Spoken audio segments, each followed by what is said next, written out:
Now, the approach that we're using has come to be one of the world standards for evaluating biodiversity through trapping flying insects and other arthropods in Malaise traps. Now, a Malaise trap is essentially something like a pup tent that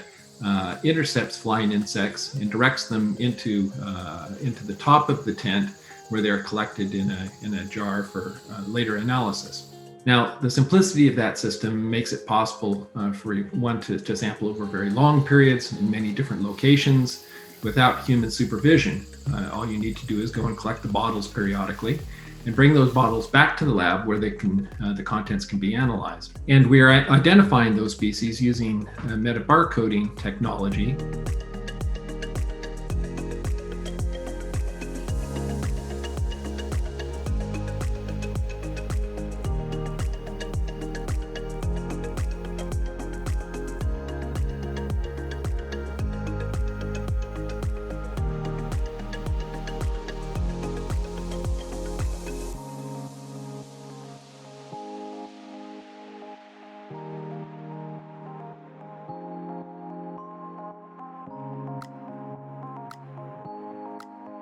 And in more recent work, we're actually extending that to visual assays that we use using artificial intelligence to identify the insects from large photographs that we take at the same time. And so we make a point of sending annual reports of our findings to each of the farmers to let them know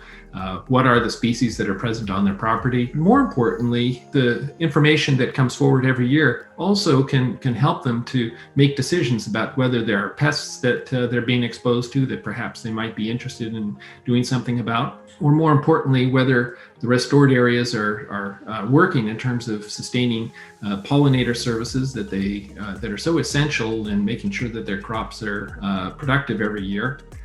and beneficial insects that can act to depress pests that might be present out on the crops. So land sharing, where we're essentially devoting some parts of the local landscape to